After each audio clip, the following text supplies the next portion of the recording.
A lei do Senhor é perfeita e restaura a alma. O testemunho do Senhor é fiel e dá sabedoria aos simples. Salmos 19, versículo 7. Muito bom esse versículo, hein, gente? Vou repetir porque ele é muito bom. A lei do Senhor é perfeita e restaura a alma. O testemunho do Senhor é fiel e dá sabedoria aos simples. E o tema de hoje está bárbaro. O tema de hoje é leitura proveitosa do livro de Salmos. Eu tenho certeza que você vai amar esse programa. Quero dar muito bom dia para você que abriu a porta da sua casa, que está aí nos assistindo ao vivo, direto da Igreja Presbiteriana de Pinheiros, a sua IPP TV. E quero dar bom dia para o Pedro. Bom dia, Pedro. Bom dia, Lídia. Bom dia a todo o pessoal de casa que nos acompanha. Mais um dia, graças a Deus. Então fica com a gente, vamos participar para a gente ter uma manhã super agradável. A Joyce já está aqui com a gente, parceira nossa aqui do programa, né? Falou bom dia, queridos. O Davi Félix também, a Edna.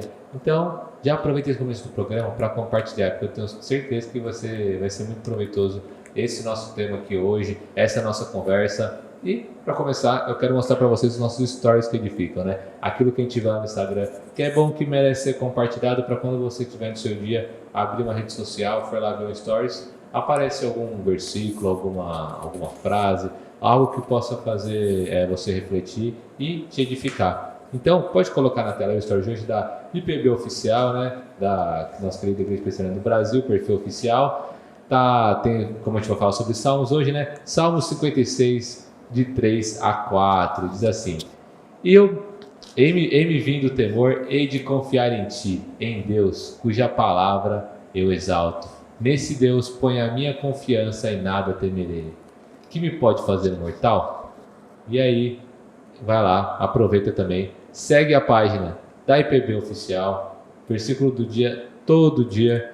Não substitui a leitura bíblica, tá, gente? Mas é bom para quando você estiver na sua rede social. Então, já pegar, lia ali Salmo 56, de 3 a 4, já aproveita na sua devocional, lê o capítulo inteiro, já lê Salmos inteiro, porque a gente vai falar sobre uma leitura proveitosa do livro de Salmos, né, Lídia? Como é que esse tema de hoje tá demais, hein? Demais, tô louca para começar a entrevista logo, nosso convidado é muito especial, mas antes eu vou dar a dica de música que toca na Rádio Pinheiros, que tem tudo a ver com o tema de hoje. Vamos lá para a dica de música.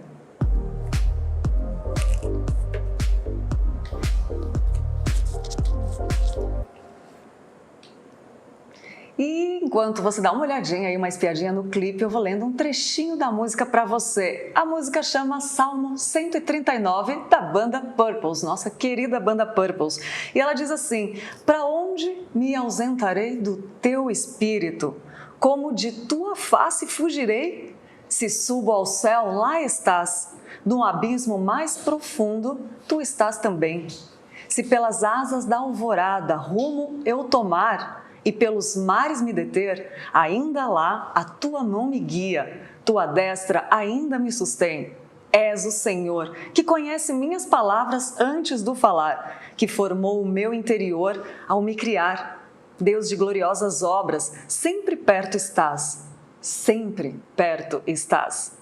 Por onde quer que eu vá, tu me sondas e conheces todo o meu pensar. Tu me cercas e jamais me abandonará. Mesmo se eu tentar me esconder de ti, vais me encontrar, por onde quer que eu vá.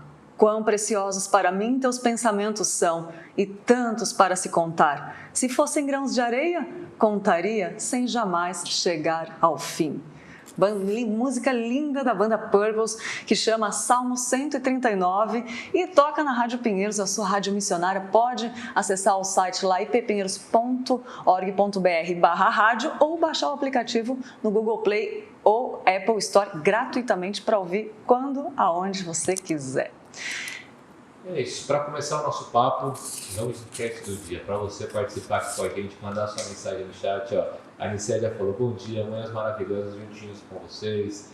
Amém, Nicéia, tamo junto. A Estela Mares também colocou, lindo dia todo IPP, aqui uma chuvinha gostosa e abençoada. Então, nesse dia para a gente começar essa manhã agradável, eu quero perguntar para vocês, você costuma meditar nos Salmos?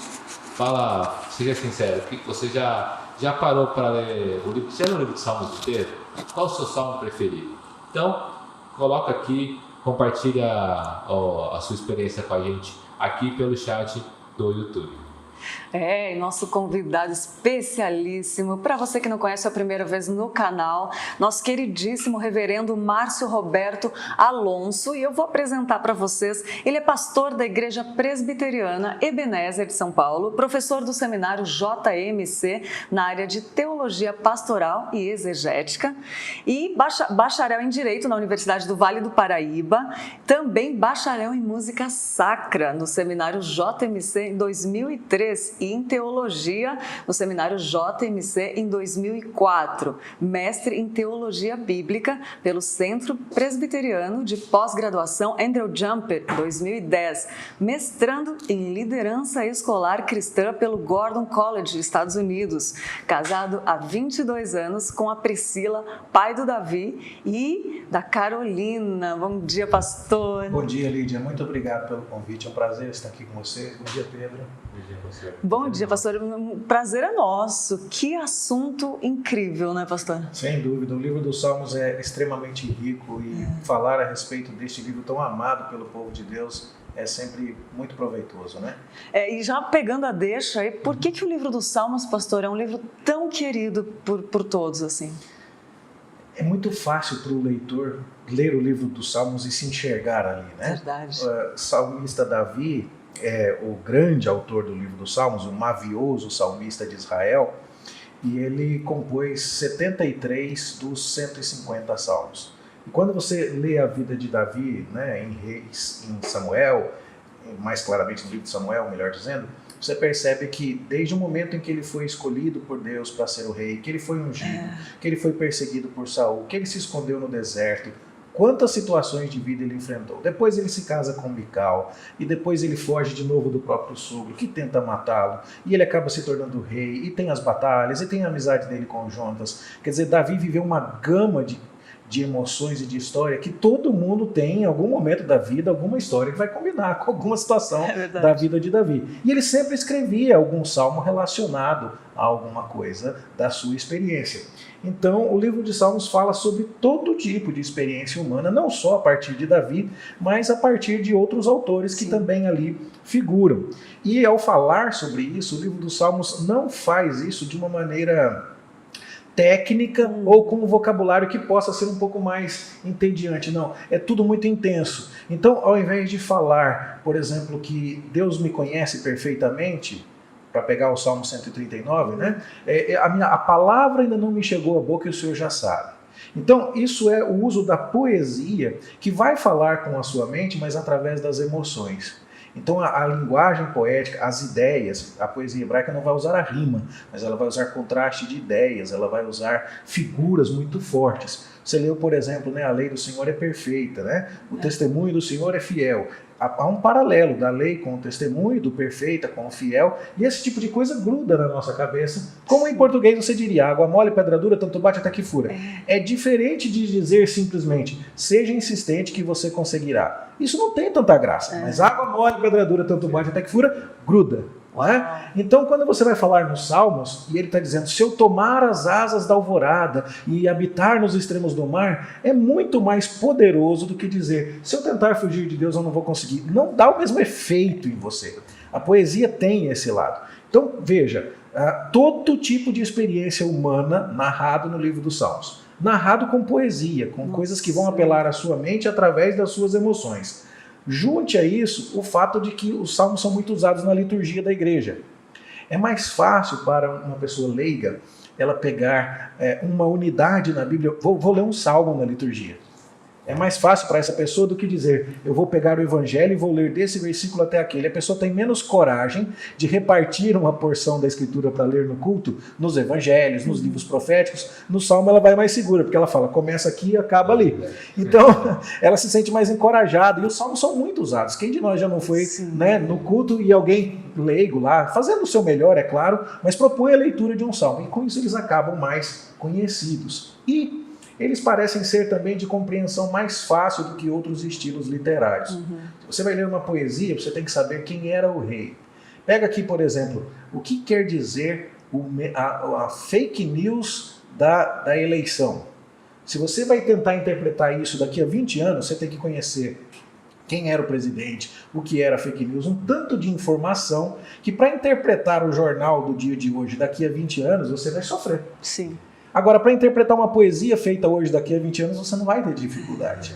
Então, quando você pega uma profecia de Isaías, de Jeremias, de Ezequiel, você tem que saber quem era o rei, como é que estava a política internacional e tantas outras coisas. E isso é um pouco mais complicado para você chegar no âmago da mensagem do que aquilo que acontece no livro dos Salmos. Você chega direto ali. Nossa, isso faz o livro dos Salmos ser muito amado e muito apreciado. Que coisa linda. Que explicação também. Obrigada, muito bom. Vou deixar o Pedro perguntar, senão eu pergunto, fico aqui perguntando. Eu tenho uma dúvida, o pastor estava comentando sobre o livro dos Salmos, tem então todo tipo de experiência humana, né? E como é poesia, você falou que não tem também essa... É mais atemporal, né? Exato. Então, os mesmos problemas que o Davi tinha lá, a gente enfrenta hoje e vai enfrentar. Como é que é essa questão das experiências que não mudam apesar do tempo, né? Você pode ler isso no livro dos Salmos, porque há vários tipos de salmos. Por exemplo, o Salmo 19 que foi lido aqui é um salmo de sabedoria. Ele vai celebrar a beleza, a glória da lei de Deus. Como o Salmo 19, tem o Salmo 119, né? Que vai exaltar as virtudes da lei de Deus. É uma poesia de sabedoria que ajuda o leitor a enxergar o valor da lei de Deus. É uma situação da vida.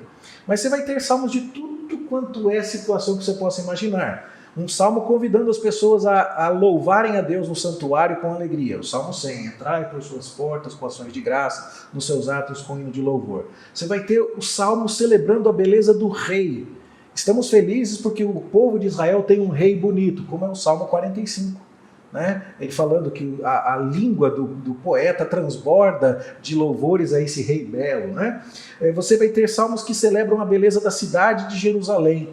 A gente ainda canta alguns deles, né? O coral da minha época, lá atrás, quando eu era criança, dizia: louva a Deus, ó Jerusalém, louva a Deus, ó Sião, pois fortaleceu as trancas das tuas portas. Para pegar um negócio um pouco mais novo, né? Grande é o Senhor, muito digno de louvor. A cidade do nosso Deus, o seu santo monte, é a alegria de toda a terra. Vamos celebrar a nossa cidade. Olha, tem salmo para falar do rei, tem salmo para falar da cidade, tem salmo para falar da Bíblia, tem salmo para falar do culto, tem salmo para falar da peregrinação a Jerusalém. Então, o Senhor vai guardar a tua entrada e a tua saída e não permitirá que os teus pés vacilem. Salmo 121. Né? Tem salmo para tudo. E tem, inclusive, salmo de lamento para dizer: Deus está doendo. Deus está difícil. E o que é muito curioso, 1/3 aproximadamente do total dos salmos é de lamento. Olha só. Dos 150, 50 são para reclamar para Deus e dizer: está difícil. E isso é um detalhe importante que eu queria conversar com você, ouvinte. Você já reparou que as nossas músicas quase não falam a respeito dos problemas? Nós temos cantado muito pouco a respeito das dificuldades. Cada vez temos menos hinos como Castelo Forte. Se temos que perder família, bens, prazer, se tudo se acabar e a morte enfim chegar, com ele reinaremos, nós poderíamos lembrar um pouco mais de dizer que a vida é dura mesmo. De dizer que há dificuldades e até cantar sobre isso, porque o inário que a Bíblia nos deixou fala a respeito disso. Às vezes a gente fica com a impressão, ao entrar na igreja, que a vida cristã será sempre de mil maravilhas, porque o nosso repertório musical não reflete isso na mesma proporção que o livro dos Salmos. E tem até salmo imprecatório. Se você vai no Salmo 137, está dizendo assim: filha da Babilônia, feliz aquele que te der a paga do mal que nos fizeste. Feliz quem pegar os teus filhos e esmagar contra a pedra. Aí você lê e fala assim: meu Deus do céu, como é que é isso na Bíblia? É quando a gente diz assim: Deus, eu preciso dizer, eu estou com raiva dessas pessoas que me prejudicaram. E eu oro para que o Senhor vingue. Eu não posso fazer isso. A vingança pertence ao Senhor. Mas eu aguardo no Senhor. Quem que lê um negócio desse? A gente assusta. Mas lá no fundinho a gente precisa dizer: eu também sinto isso, eu também espero por essa vingança. Então o livro dos Salmos cobre a totalidade da vida. Você consegue olhar para ele, né, e ver a totalidade da experiência humana. Fenomenal, fenomenal, pastor. E vem cá, essa variedade não sugere que a alegada facilidade de compreensão, pastor, a compreensão dos Salmos, ela seja mais aparente do que real? Tem esse desafio. Você diz assim, os salmos são fáceis de compreender, porque é poesia. Eu olho para ele e já consigo... É verdade, neste ponto, sim, é verdade. Mas quando você começa a estudá-los mais profundamente e vê a diversidade de estilos de salmos, né, de tipos de salmos, vê que ainda existe contexto neles, você começa a perceber que é preciso tomar cuidado para não cometer erros. Todo mundo, por exemplo, vai entender muito bem a metáfora do pastor do Salmo 23. O Senhor é o meu pastor. Do mesmo jeito que um pastor cuidava das ovelhas, Deus cuida de mim. Excelente. Você vai conseguir olhar o justo do Salmo 1 e vai perceber que o justo permanece porque ele obedece à lei do Senhor, como uma árvore plantada perto do rio. Isso deu para entender muito bem, mas é preciso tomar cuidado, porque se você não vai a fundo nas questões linguísticas, não vai a fundo nas questões da tradução ou contextuais, você pode cometer erros. Vamos pegar o Salmo 23, por exemplo. O Senhor é meu pastor, nada me faltará. Então, aquela BMW que eu queria está a caminho. Será que é isso? Aí você vai precisar se valer, né, não só de uma boa tradução do texto, porque o texto em hebraico basicamente quer dizer eu não carecerei. Está muito mais ligado a eu não vou sentir falta do que qualquer outra coisa. Eu estarei suprido com Deus sendo meu pastor. E você vai ter que comparar isso com Filipenses, quando o apóstolo Paulo diz, eu já tive experiência de toda qualquer situação de abundância, de fartura ou de escassez, tudo posso naquele que me fortalece. Como é que faz? Eu não vou ter falta de nada e Paulo tendo escassez de coisas na prisão. Como é que se concilia? É preciso tomar cuidado porque uma interpretação triunfalista do Salmo 23 vai levá-lo para uma direção equivocada, né? Outra coisa, pensa na ovelha. Já vi interpretações do Salmo 23 com uma ovelha quase que com garfo e faca na mesa. Porque está escrito lá no Salmo 23, preparas-me uma mesa na presença dos meus inimigos. E a questão é, a metáfora da ovelha já foi abandonada há algum tempo naquele salmo. Deus não colocou um prato, uma toalha de piquenique para uma ovelha. A metáfora já foi embora há algum tempo. Então você precisa tomar cuidado com isso. Outro exemplo interessante, foi citado aqui o Salmo 139 na música, né? O Salmo 139 é muito usado. Nossa. Principalmente, já usei no chá de bebê do meu filho. Então está dizendo lá que o Senhor já me conhecia, quando no ventre da minha mãe eu fui entretecido e formado. É verdade, ninguém está negando isso. Mas se você lê o Salmo 139 como um todo e presta atenção na mensagem toda, você vai perceber que tem mais ali a ser dito. Ele começa dizendo assim, o Senhor me sonda e me conhece. Eu nem falei nada ainda e o Senhor já conhece a palavra que ia sair da minha boca. O conhecimento de Deus é exaustivo, Deus é onisciente. E se eu tentar fugir do Senhor, se eu vou para o lado de cá, para o lado de lá, o Senhor está lá. Então Deus é onipresente. E todos os dias da minha vida foram escritos e determinados, ou seja, o Senhor cuidou e proveu para todos os lados da minha vida, todos os momentos. A onisciência, a onipresença e a providência de Deus estão lá. Ótimo. Só que a gente tem que terminar de ler o Salmo. E ele diz assim, Senhor, para mim os teus inimigos são inimigos de fato, eu os aborreço com ódio consumado. Tomara que o Senhor desse cabo do perverso. E aí você percebe que o Salmo, ele estava dizendo assim, Deus, deu ruim aqui, ó. O Senhor sabe de tudo, o Senhor está em todo lugar e o Senhor escreveu toda a história. Eu vou ter que confessar, eu tenho que pôr isso para fora, Deus. E o negócio é, eu estou com raiva dos seus inimigos. E aí o Salmo termina dizendo, sonda-me e vê se há em mim algum caminho mau e guia-me pelo caminho eterno. Se a gente só parar e dizer, olha que lindo, Deus é providente, olha que lindo, Deus sabe todas as coisas, a gente esqueceu da consequência. A gente se deteve num aspecto e não foi até os outros. Ou seja, para dar alguns exemplos mais quase que chocantes aqui, né, de como isso pode levar a uma direção não excelente, não estou dizendo que quem falou que Deus conhece tudo a partir do Salmo 139 disse alguma coisa errada, mas disse menos do que Davi estava dizendo. Davi estava dizendo, o Senhor conhece tudo, é verdade, então agora eu preciso botar isso para fora, Deus, não dá para esconder. E eu preciso que o Senhor me ajude, que o Senhor me dirija, que o Senhor me sonde. Então, esse tipo de coisa acontece bastante no livro dos Salmos, justamente porque a pessoa está mais à vontade, né? Ela não vai se sentir tão tranquila para tirar conclusões mais prontas em outros estilos literários da Bíblia do que ela poderia sentir-se a fazer no livro dos Salmos. E aí é importante ter um cuidado e fazer um estudo um pouco mais aprofundado. Sempre é bom ler a Bíblia com material de apoio, com comentários bíblicos, né? Com bíblias de estudo que possam ajudar para que não aconteça essa confusão. Que riqueza, né? Que riqueza de conhecimento profundo. Muito bom, muito bom. Queria ler alguns comentários aqui, ó. O Roberto colocou, muito bom, que Deus continue abençoando todos os dias. A Joyce falou, amo o livro de Salmos. Tem um livro que estuda o Salmo 23 e é muito bom para crianças. Ela colocou aqui, Samuque, seu pastor, percebendo Jesus no Salmo 23, Susan. A Izinha Leninha colocou, Salmo 139 fala profundamente, até antes da gente falar sobre o Salmo 139, a Ruth Sobrinho também falou, cheguei, bom dia, o mais lindo para ela, para a Izinha, é o Salmo 139. Continua falando, participando, fala que salmo que você tem meditado, conta de algum salmo que foi importante em algum momento da sua vida, né? Salmos também tem isso, né, pastor? Como você falou, né? Tem toda experiência humana. Então, você está triste, você pega e lê um salmo de... Sem dúvida. Você está feliz, você vai lá e lê outro salmo, né? E você pode fazer um paralelo bem importante entre os momentos da vida de Davi e os salmos que ele escreveu. Nem todos os salmos têm isso, mas vários deles têm aquilo que a gente chama de cabeçalho. Aquilo que está escrito assim, ao mestre de canto, segundo a melodia, os lagares. Salmo de Davi, quando na caverna, ou quando no deserto de Judá, quando os homens de Ziz foi dedurado e estando pelos Ifeus. E aí então você busca a correspondência disso lá no livro de Samuel e você tem uma ideia clara do contexto. Quando você faz isso, você percebe muito bem. O Salmo 56, que foi citado hoje lá no devocional da Igreja Presbiteriana do Brasil, é um salmo que Davi escreveu quando Saul tentou matá-lo, mandando ele casar com Mical, que era a filha de Saul, e aí ele cercou a casa de Mical, porque logo pela manhã o Saul ia matar Davi.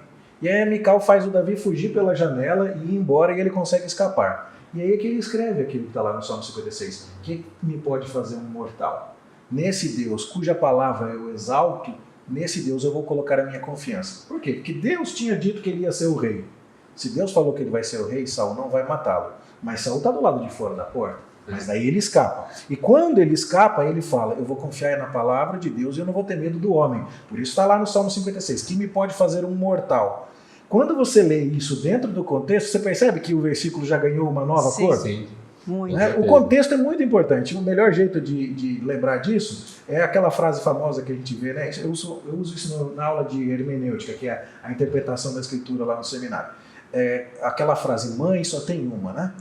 Aí você fala, que beleza, né? No dia das mães você colocou lá, mãe só tem uma, entregou para sua mãe e tal. Mas imagina se essa frase tivesse surgido assim. A mãe chegou para o menino e falou, Chiquinho, vai lá na geladeira do fundo e traz 2 cocas. Aí ele volta e fala assim, mãe, só tem uma. Quer dizer, mudou completamente o significado que está escrito lá. E às vezes a gente falha exatamente nisso. E quando a gente vai buscar essas coisas, né, e vai olhar para o sentido do texto, o momento da vida de Davi. Absalão deu um golpe de estado contra o próprio pai, Davi fugiu para o deserto, Davi não estava dormindo na cama dele, e aí ele escreve, como de banho de gordura farta-se a minha alma de Deus, a minha alma tem sede do Deus vivo. Ele está no deserto, sentado no palácio dele em Jerusalém, e ele fala, eu de ti eu me recordo durante as vigílias da noite. Ao invés de ficar pensando no Absalão, ao invés de ficar pensando na revolta do filho, ele está pensando em Deus. Isso não dá uma outra força muito grande, né? Então é importante isso. Para você poder, então, interpretar essas coisas e se beneficiar delas, um estudo mais cuidadoso, mais atencioso a isso é muito importante. Deus preservou muitas dessas informações para nós. E a gente pode se associar aos salmistas. O mundo está todo torto. O meu chefe lá no emprego deu a promoção para o outro que era bajulador, mas não trabalhava metade do que eu trabalho, mas foi capaz de fazer relações públicas, fofocas e outras coisas, e agora eu estou com raiva. Por que deu certo para o ímpio e não deu certo para mim? Basta você ler o Salmo 73, que o Asaf está lá dizendo, pensar nessas coisas, os meus pés quase resvalaram, até que eu entrei no santuário do Senhor e atinei para o fim deles. Os salmos estão ajudando, sem dúvida, o leitor nessa situação. Alguém te colocou numa armadilha, você está preso, encurralado. Aí você lembra do Salmo do Davi na caverna, o Salmo 142, tira-me desta prisão e assim louvarei teu nome e tudo mais. Você recebeu um grande livramento, do mesmo jeito que Davi quando fugiu para a terra dos filisteus, chegou lá, os filisteus falaram: esse é o cara que é o grande herói de Israel, talvez até tenham lembrado que ele que matou Golias, vamos pegar ele. Aí Davi finge de maluco, baba, agarra no poste, e de repente o rei Aquis fala: eu não quero saber desse maluco, e ele escapa. E aí ele escreve o Salmo 34, em todo tempo eu louvarei ao Senhor e tal, e ele não vai permitir que nenhum dos ossos do justo seja quebrado. E aí você olha para todas essas coisas e fala: tem detalhes aqui sobre cada uma dessas situações. E às vezes eu não sei as palavras para orar, para agradecer, para orar, para pedir, para orar, para sofrer na presença de Deus. E aí eu posso pegar o livro dos Salmos e usar as orações dos meus irmãos. Porque é curioso isso, existe uma diferença entre os vários tipos de revelação na Escritura. E deixe-me ser muito cuidadoso aqui. Eu não estou dizendo que Salmos é mais ou menos Bíblia do que Êxodo ou do que o Evangelho. O Evangelho é Bíblia, Salmos é Bíblia, Eclesiastes é Bíblia, tudo é Bíblia. Mas a maneira como esta revelação chegou até você varia. Então, como é que Êxodo capítulo 20 chegou até nós? A própria voz de Deus falou: não matarás. Moisés anota, Deus escreveu na pedra com o próprio dedo, chegou. Esse é um tipo de revelação. Deus falou, Moisés anotou, pronto. Tem outro tipo de revelação. Deus falou com o profeta Isaías, mostrou para ele o Senhor assentado no alto sublime trono. Aí Isaías foi lá e proclamou isso. Depois ele escreveu e depois houve a compilação. Existem várias etapas. Quando é que Deus falou com o profeta? Quando é que o profeta falou com o povo? Quando é que o profeta escreveu? Quando é que ele organizou o livro dele? Já é diferente do que está acontecendo lá em Êxodo. E no caso de Provérbios, alguém coleciona as frases de Salomão e tudo mais, o resultado da observação da vida, com as lentes da revelação, traz aquele tipo de sabedoria. E os Salmos? Os Salmos são bem diferentes também. Se Êxodo é o resultado de Deus falando com o homem, os Salmos são o resultado do homem falando com Deus. Que coisa linda. E aí você diz assim: mas espera aí, Deus falando com o homem é Bíblia, e o homem falando com Deus? Nem tudo do homem falando com Deus é Bíblia. Mas estas orações que Deus preservou para nós, é como se Deus dissesse: quando você quiser falar comigo, fala assim. Fala desse jeito pode, esse jeito é o modelo. Então essas são as canções que nós deveríamos cantar, as orações que nós deveríamos fazer, porque Deus está dizendo: você quer um modelo, eu vou te ajudar. E aí, querido ouvinte e telespectador, fica uma dica importante. Pastor, eu precisava dizer umas coisas para Deus, está entalado aqui, não tenho palavras.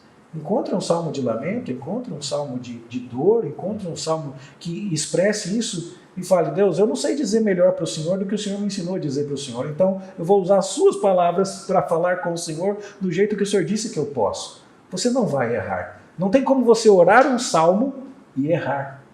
E isso então torna o livro dos Salmos especialmente útil, né, para a nossa vida de oração, para a nossa vida de cântico, por causa dessa característica muito particular desta forma de revelação. Fenomenal. O pastor Erival sempre fala orando nas promessas de Deus, né? Ele fala que é impossível Deus não dar atenção quando a gente ora naquilo que Ele mesmo falou, né? Que Ele mesmo nos ensinou. Fenomenal. E vai deixando seu comentário, eu tenho certeza que você está gostando. Aí faça sua pergunta. Se tiver dúvida como buscar, como começar, porque aqui é fonte de informações profundas. Está falando muito comigo, eu tenho certeza que está falando com você. E pergunta aí, aproveita que o pastor está aqui e já vai perguntando. E pastor, queria te perguntar: quais são as particularidades do livro de Salmos que podem influenciar na nossa vida, que a gente pode se beneficiar de uma forma melhor, assim, com essas particularidades?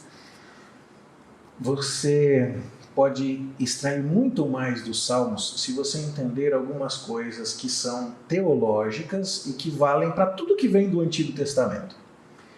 Você se lembra de Jesus conversando com os discípulos no caminho de Emaús? Lucas capítulo 24. Terminou a Páscoa, Jesus foi crucificado, ninguém acreditou no testemunho das mulheres que ele havia ressuscitado, e agora tem dois discípulos que estão voltando para a cidade, no caminho da estrada de Emaús, e eles estão conversando e aí Jesus aparece ali no meio deles, né? E é sensacional porque Jesus não chega logo de cara censurando aqueles livros, né? Ele chega e fala assim, e aí, né? O que tá pegando, né? Quase como se Jesus perguntasse assim, né? E aí ficam irritados com Jesus e dizem assim, você é o único que estava em Jerusalém, não está sabendo do babado, né? O que está acontecendo? E Jesus fala assim, o quê? Mas, né? Interessantíssimo, ele deixa as pessoas falarem, né? O que é uma coisa maravilhosa, é um alívio pra gente, sempre que a gente fala para Deus tudo que está acontecendo, né? Ele já sabe, mas como é bom quando a gente fala para ele, né? E aí então eles contam, e aí olha, a gente estava com esperança, porque Jesus era um varão poderoso em obras e tudo mais, em palavras, e agora ele morreu. E tudo bem que tem umas mulheres lá que estão falando que ele ressuscitou, mas a gente não sabe. E aí Jesus fala assim, mas como vocês são devagar para entender tudo que estava escrito. E aí Jesus diz a eles assim, estava tudo escrito ali na lei, nos profetas e nos salmos.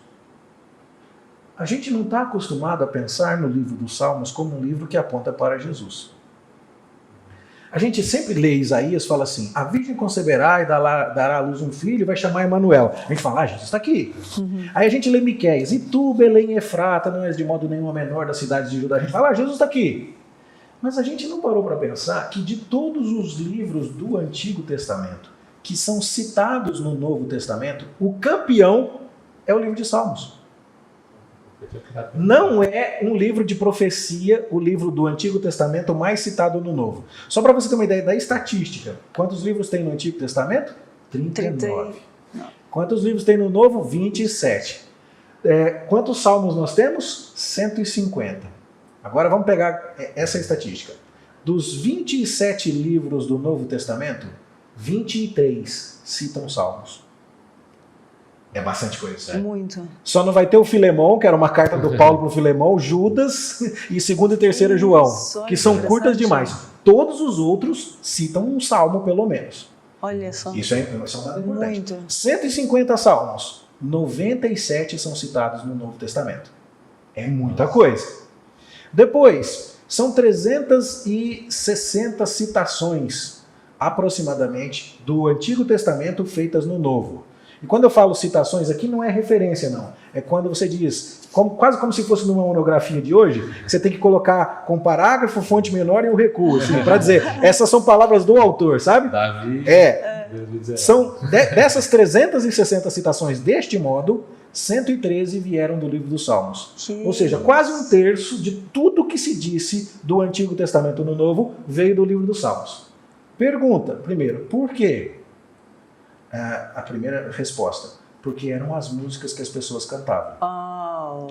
Se você fosse viver a experiência do Tom Hanks e caísse numa ilha como um náufrago, e aí ao invés de chegar aquela bola de vôlei, o seu Wilson lá, chegasse um pouco de papel e caneta, tudo sequinho, e você falasse, vou escrever. E aí você começasse, eu sou crente, vou escrever versículo. Aí você já começa, Jesus chorou, esse tá fácil, né? Aí você fala, no princípio criou Deus os céus e a terra. Aí você vai colocando. Quantos versículos você acha que você colocaria inteiros, assim? Um crente mediano ia colocar o quê? Uns 15, 20, 30. Aí você fala assim, não, mas agora eu vou colocar capítulos da Bíblia.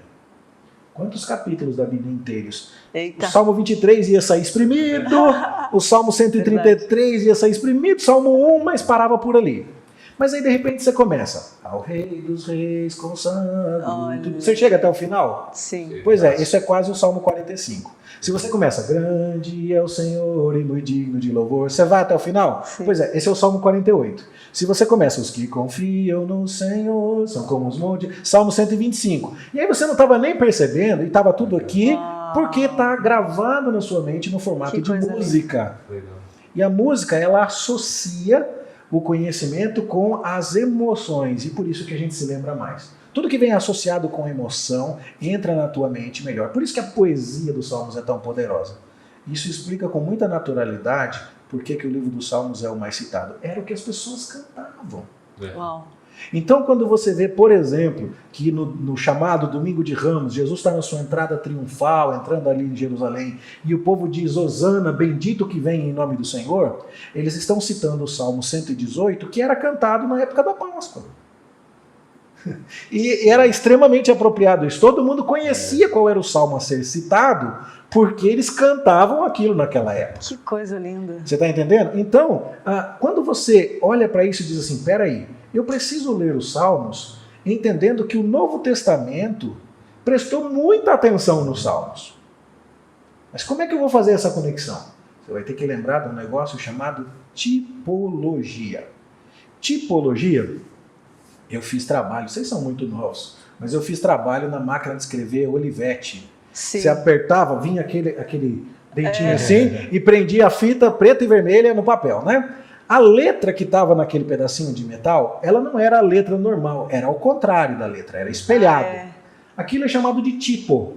Por isso que é tipografia antiga, hoje é gráfica digital, hoje é tudo diferente, mas o tipo, ele não é a letra, mas ele é aquilo que vai dar expressão à letra mais tarde, ok? Por isso tem a tipografia, né?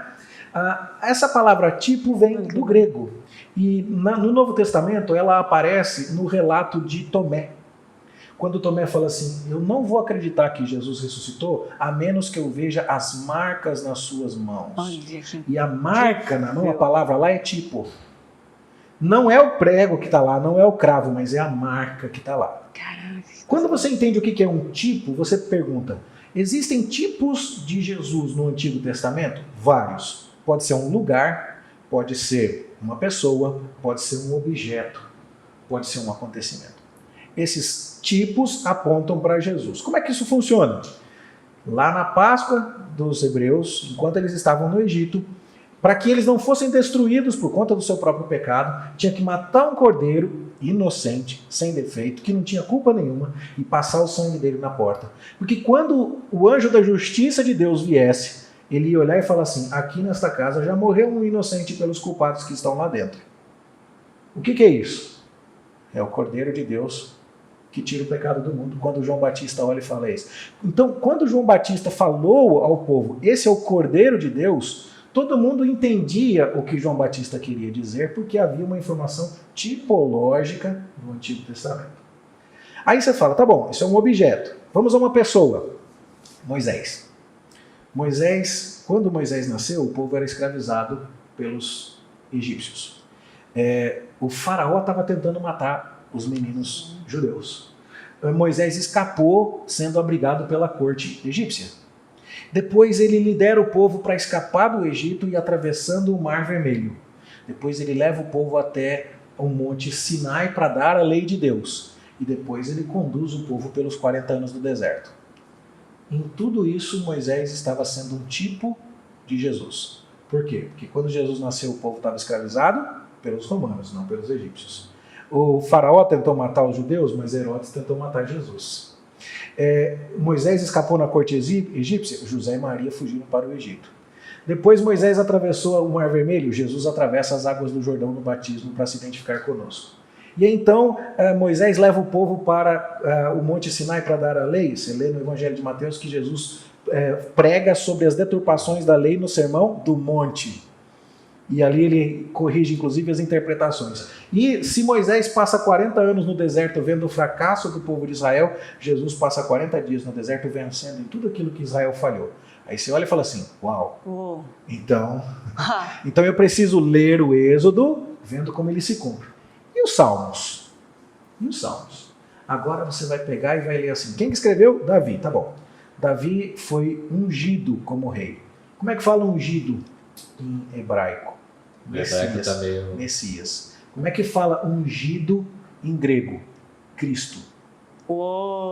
Então aí você fala, bom, quem é o ungido? Davi é ungido, mas Cristo é o ungido por definição. Tá bom. Logo que Davi foi ungido, os irmãos dele já não ficam muito satisfeitos, né? E os irmãos de Jesus aqui, os fariseus e os outros, também não estão gostando muito da história. Ele é perseguido por um rei rival, que é Saul, do mesmo jeito que Herodes vai perseguir Jesus. Atentam contra a vida dele e não conseguem matá-lo. No caso de Jesus, ele morre. Okay? No entanto, Davi vai ter uma dinastia que não vai ter fim. E quem é a raiz de Davi que reina pelos séculos dos séculos? Então, quando você começa a ler estas coisas, você começa a tentar se apropriar de mais do que aquilo que pode ser extraído numa leitura inicial. Como é que isso vai te afetar, por exemplo, a interpretação do Salmo 1? Salmo 1. Tem um justo que permanece e tem um ímpio que é como a palha que o vento dispersa. Tá bom. Mas vamos tentar pensar nisso à luz do grande autor do livro dos Salmos, que é Davi. Davi permaneceu?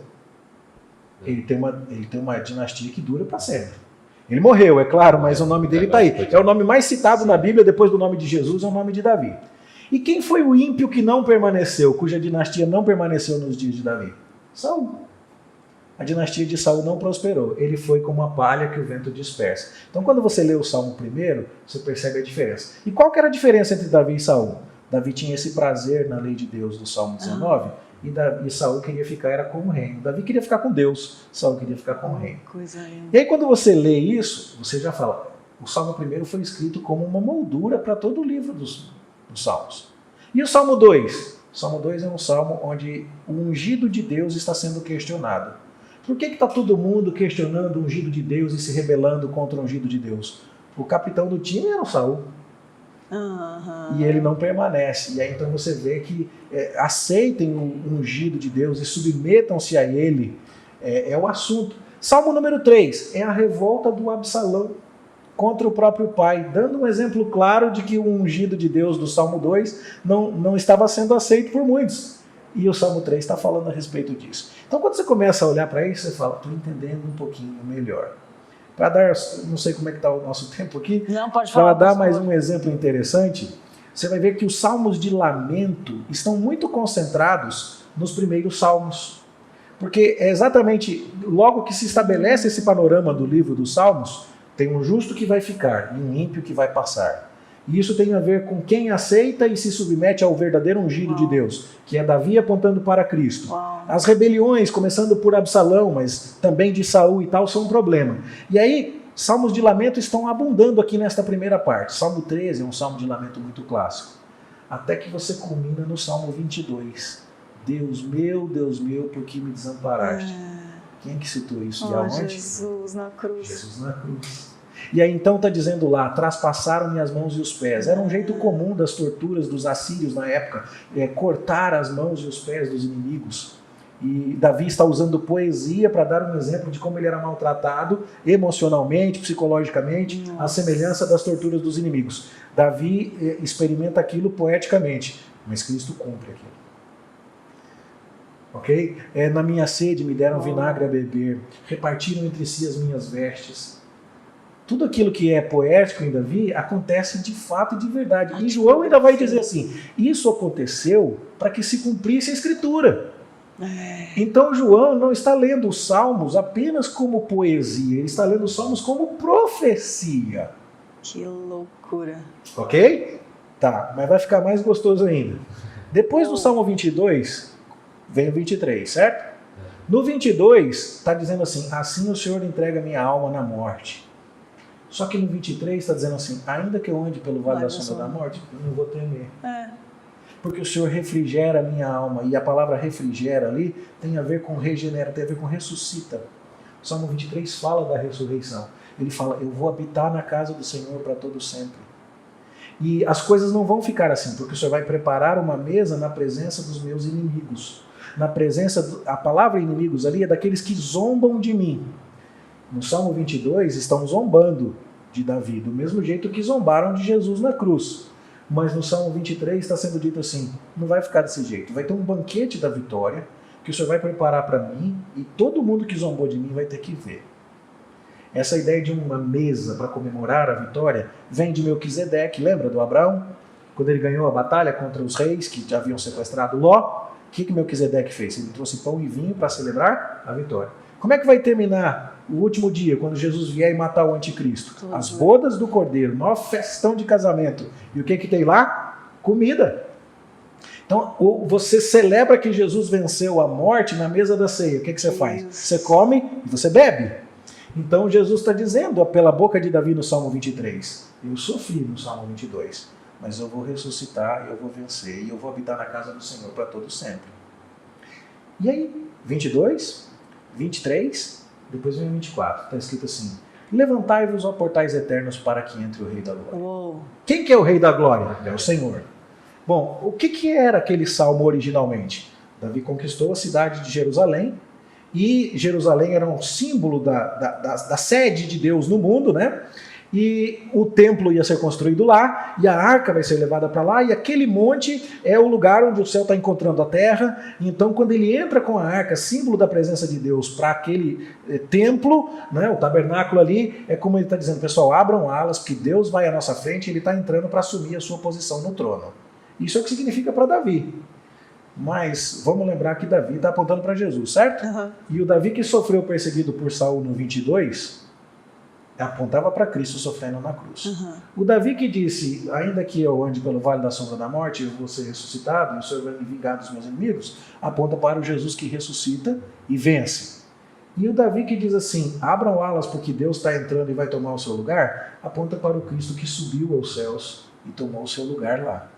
Salmo 22 é a morte de Cristo, 23 é a ressurreição, 24 é a ascensão. Aí quando você olha para isso, você fala assim, pastor, me ensina onde é que eu acho isso, que eu estou lendo a Bíblia. Faz tempo eu nunca vi um negócio desse. Felizmente, a gente hoje tem recursos para ler isso com muito mais propriedade. E eu queria recomendar para você... Nossa, respondeu a pergunta dois que eu fazia. livros, Muito bom. dois Obrigada, livros pastor. Da editora Cultura Cristã, que é a editora da Igreja Presbiteriana do Brasil. O primeiro deles se chama A Interpretação dos Salmos, e é de Mark Futato. Ah, nossa dica do livro de hoje, pode botar na tela Tá certo? a imagem do livro. Será que é essa? Acho que é. Vamos Capaz ver. que seja. Pode falar, pastor, enquanto Né? vê se coloca. E esse livro vai te dar muitas dicas. Ah, esse livro aí também é o segundo outro, que eu ia é recomendar. outro. Esse aí é o que vai falar especialmente dessa questão do agrupamento dos salmos, que é muito, muito maravilhoso também. E se tiver tempo dá para falar um pouquinho mais sobre isso. Mas esse livro do Mark Futato vai te ajudar com questões de que tipo de salmo é. É um salmo de lamento? É um salmo de louvor? É um salmo de sabedoria? O paralelismo que houve aqui, né? A lei do Senhor é perfeita, o testemunho do Senhor é fiel. Como é que eu interpreto isso? São ideias contraditórias? São ideias que reforçam uma outra? O Mark Futato vai te ajudar nisso. Só repete o nome do primeiro, pastor, que eu acho que eu botei era outro. Interpretação dos Salmos. Obrigada. De Mark Futato, da editora Cultura Cristã. Obrigada. E esse segundo que foi mostrado aí, que também era o que eu ia recomendar, Boa. Estrutura e Teologia dos Salmos, do Dr. Palmer Robertson, também é da editora Cultura Cristã. Ele vai ajudar você a ler os Salmos como um livro que foi organizado com um propósito. Então você vê assim, quem que escreveu a maioria dos Salmos foi Davi. Por que colocaram o Salmo primeiro logo no começo? Para dizer assim, ó, quem coordenou isso aqui foi um rei que vai ficar para sempre, porque ele obedeceu a lei de Deus. Oh. Ele é a árvore plantada junto a ribeiros de águas. Não se rebele contra ele, vai dizer o Salmo 2. O Absalão se rebelou, não deu em nada, vai dizer o Salmo 3. Esse rei vai ser perseguido, vai dizer os Salmos de Lamentação na sequência. Ele vai chegar a morrer, como diz o 22, mas ele ressuscita, diz o 23, e ele ascende aos céus vitorioso, diz o 24. Então, quando você começa a ler esta narrativa, você começa a entender que quando Jesus estava conversando com os discípulos no caminho de Emaús, ele estava dizendo algo que os próprios apóstolos e escritores do Novo Testamento iam reproduzir. O livro mais citado do Antigo Testamento vai ser Salmos. É por uma questão muito natural. Só que a gente não enxerga isso, né? Se não tiver alguém que vem com o olho treinado e mostra pra gente fala, tá lá mesmo, mas eu não tinha visto. Né? Verdade. Então você pode ver isso em vários outros lugares. Por exemplo, você pega a partir do Salmo 138 na Bíblia e você vai lendo que são todos salmos de Davi. Tem um grupinho ali, Salmo 138 de Davi, 139, a gente até leu hoje, de Davi, 140 de Davi e tal. E você vai até o 143, todos até o 144, todos são de Davi. E todos eles falam alguma coisa sobre o inimigo. Até o 139, que costuma ser lido, mais para falar da onisciência de Deus, que Deus me conhece e tal. Mas no final, o que ele está falando? Eu aborreço os inimigos. Para mim, eles são inimigos de fato. Presta atenção que está falando de inimigo. E no 144, finalmente os inimigos são vencidos. Ele deu a vitória a Davi, o seu rei, contra os inimigos. Aí você pega o Salmo 145. O Salmo 145 vai convocar todo mundo a louvar a Deus. Já não é um salmo de Davi ainda, mas ele vai dizer, o Senhor é bom para com todos, ele socorre todos os filhos dos homens, no seu tempo ele dá o alimento e tal. Aí você fala, por que será que todos estes salmos, que são de Davi, não foram colocados lá no começo do livro dos Salmos? Por que o salmo de Davi na caverna, que é o 142, É um salmo que Davi está lamentando. Por que ele não foi colocado lá do lado do 13, que é um salmo que Davi está lamentando também? E a resposta é, nós estamos caminhando para o fim do livro dos Salmos. E nós estamos agora olhando para aquela grande recapitulação rumo à conclusão. Os inimigos perseguiram, 138, 139, o Davi odiava os inimigos, 139, 140, 141, 142, ele está na caverna fugindo de Saul, 143, no 144 Deus terminou de libertá-lo. E aí no 145 ele fala, agora vamos louvar, todo mundo vai louvar o Senhor. Louvem todos comigo, louvem, louvem, louvem. Tá bom. E aí, do 146 para frente, vem o louvor. Do Salmo 146 até o 150, você tem um grupo ali que são os salmos chamados de aleluia. Essa palavra aleluia, ela parece muito comum entre nós, mas ela não é comum na Bíblia, não. Você já parou para pensar que a palavra aleluia não está em qualquer lugar? Uhum. Ela só está nesses salmos finais e no livro do Apocalipse. Só. Nem percebi que era tão pouco. Mas... É pouquíssimo, pouquíssimo. E aí então você lê os salmos de aleluia, do 146 ao 150. O que significa aleluia? O verbo hebraico halel quer dizer louvem. Lu quer dizer vocês. Iá quer dizer ao Senhor.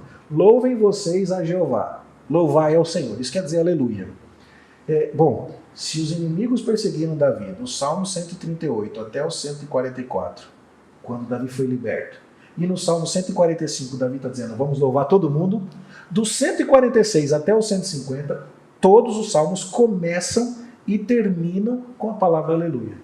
Uau. Só que o 146 vai dizer quem deve louvar, o 147 vai dizer como louvar, o 148 quando louvar, com que instrumento e tal, até que chega no 150, você tem todas as coisas. Todo ser que respira, louva o Senhor por seus grandiosos feitos, aleluia e tal. E aí termina, por quê? Porque o rei que foi perseguido, que foi tal, ele foi poupado e agora todo mundo vai louvar porque esse rei reina para todo sempre.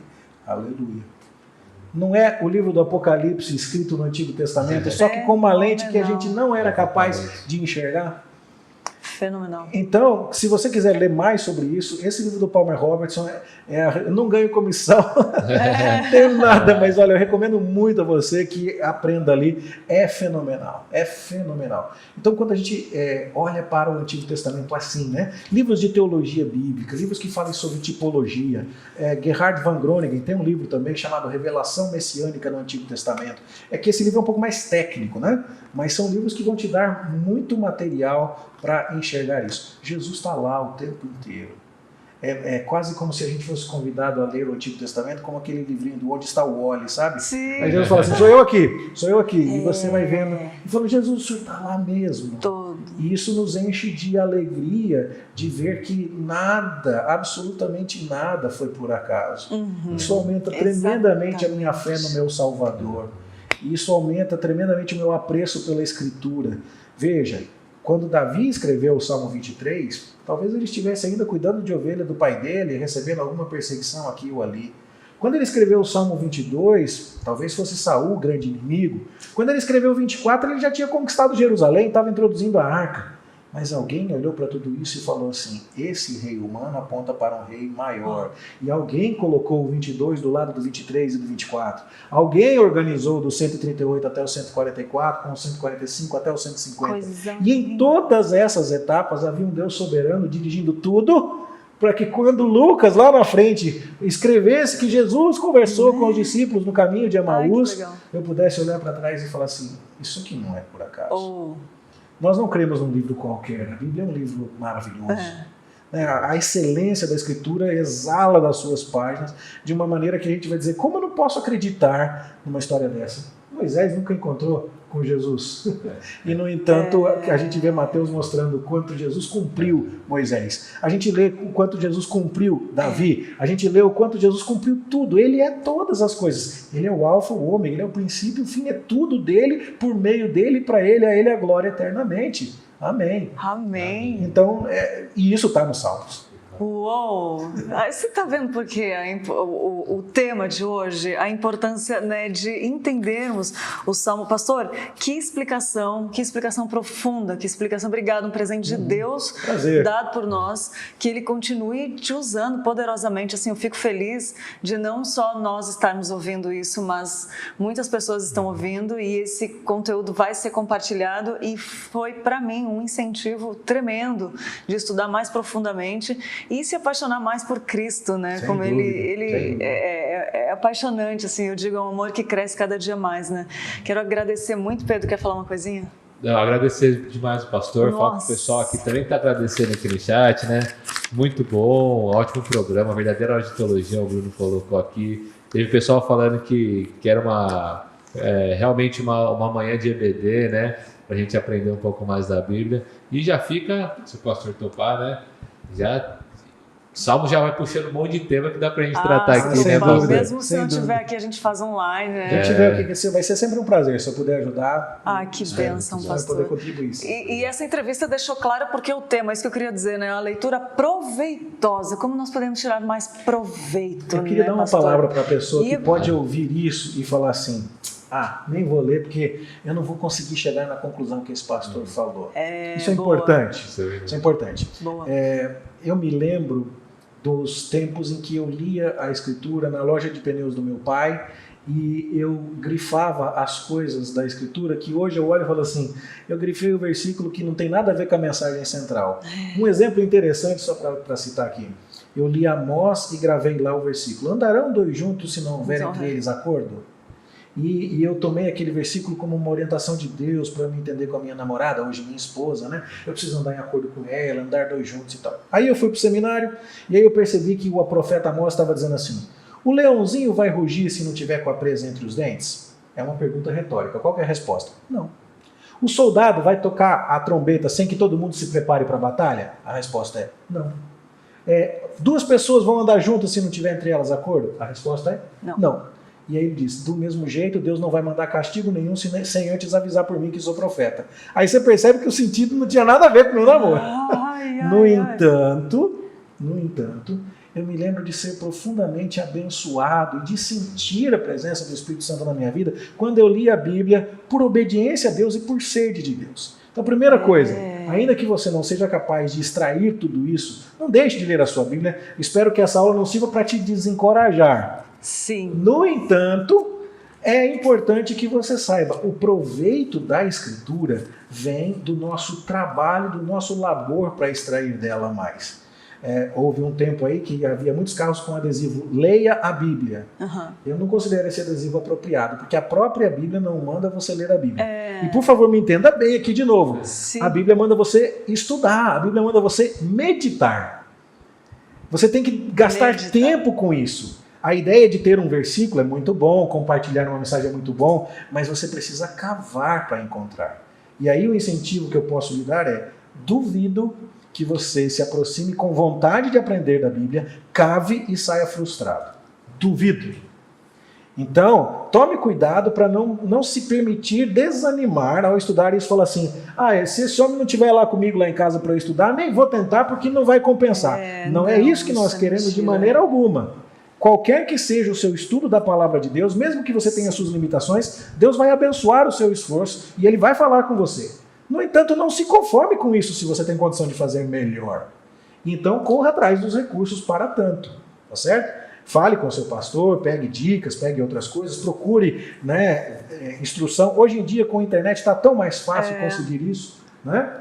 E aí, então, tome só o cuidado para não tomar esta palavra como quase que um desencorajamento. Dizer, nunca chegaremos lá. Pelo contrário, né? É verdade. Pastor Márcio Alonso, eu nem vou falar mais para não ocupar o tempo com as minhas palavras, vou pedir para você fechar com uma mensagem sobre tudo isso, assim, uma mensagem final para quem está assistindo ou vai assistir futuramente. Por favor, pastor. Tá joia. Meus irmãos, eu gostaria de incentivá-los profundamente a estudar, a amar, a meditar na palavra de Deus. Não há um único canto da palavra de Deus onde Cristo não esteja sendo pregado. Ele é a mensagem central. E quanto mais nós formos capazes de entender isso, mais nós amaremos a este Salvador, mais nós temeremos a este Salvador, mais nós estaremos deslumbrados com a glória desse nosso Deus, mais nós vamos nos alegrar nele, encontrar o prazer da nossa vida nele. Que maravilha é saber que servimos a um Deus tão poderoso, tão digno, tão maravilhoso, que coordenou a história de toda a humanidade de forma a projetar luzes na pessoa do seu Filho. Façamos isso, meus irmãos, e façamos isso sabendo que nossos esforços serão recompensados. Leitura de textos que às vezes nos parecem tão simples, se mostram tão reveladoras essas leituras, e a gente acaba enxergando tão mais. E faça então comigo a oração do salmista: desvenda os meus olhos, ó Senhor, para que eu contemple as maravilhas da tua lei. A minha oração é que você chegue lá e que esse vídeo seja um empurrão muito grande, um incentivo abençoador na sua vida, em nome de Jesus. Amém. Amém. Que bênção, pastor. Muito obrigada de todo o coração, que seja a primeira de muitas. Amém. Foi um prazer. E louvado seja Deus por isso que aconteceu aqui, por a gente poder dividir esse conhecimento, essa aproximação de Deus, né? Foi quase que um culto aqui. Coisa linda, coisa linda. Gosto assim. Isso aí, Pedro, quer falar alguma coisa? Não, eu queria agradecer o pessoal por estar participando aqui do chat, agradecer ao pastor, né? Falar que todo esse nosso programa aqui, toda essa nossa conversa, você que chegou depois, falou, nossa, queria ter visto o comecinho, vai estar disponível aqui a partir depois do almoço, hoje de tarde, às 2 horas, está aqui disponível no canal. Entra, compartilha, para que mais pessoas tenham acesso a esse conteúdo também. É verdade. Gostou da mensagem? Manda para alguém, vai edificar a vida. E pastor, tem o canal da sua igreja no YouTube, quer falar, se alguém quiser acompanhar mais o senhor, por favor? Se você quiser ver as mensagens que são pregadas na igreja onde eu sou pastor, você pode baixar o aplicativo da Igreja Presbiteriana Ebenezer de São Paulo. Lá há estudos bíblicos, por exemplo, sobre o profeta Ezequiel, com slides e tudo mais. Você pode estudar a profecia de Ezequiel para compreendê-lo. E se você também quiser vídeos no YouTube que expliquem a Bíblia inteira, eu fiz há alguns anos atrás, eu comentei a Bíblia inteira em vídeo. E eu era pastor da Igreja Presbiteriana de Cidade Ademar, Zona Sul aqui de São Paulo. Então o canal é IPBCA, Igreja Presbiteriana do Brasil em Cidade Ademar. Se você digita lá Maratona Bíblica, você vai encontrar a Maratona Bíblica IPCA, você vai encontrar vídeos comentando os salmos. Olha. E vários deles você vai encontrar já esse comentário. Seria um recurso para você. Muito Quero aprender bom. mais dos salmos, digita lá Maratona Bíblica IPCA, salmo, e põe o número, você vai me encontrar falando lá sobre algum salmo, possivelmente dando alguma dica interessante para você tirar mais proveito do seu salmo. Perfeito, nossa, muito bom, vou buscar depois. Gente, é isso aí, conteúdo cristocêntrico que vai edificar a sua vida aqui na IPP TV. Segue aí, compartilha, vai edificar a vida de muita gente. Vamos dividir essa bênção que o Senhor tem derramado sobre as nossas vidas, de dar-nos a sabedoria que vem dele, né? O testemunho do Senhor é fiel e dá sabedoria aos simples, e a gente agradece por isso. Terminamos por aqui, muito agradecidos ao Senhor pela sua companhia, por tudo isso que aconteceu, e amanhã a gente está de volta, ao vivo, às 10 horas aqui, tá bom? Fiquem com Deus. Tchau, tchau.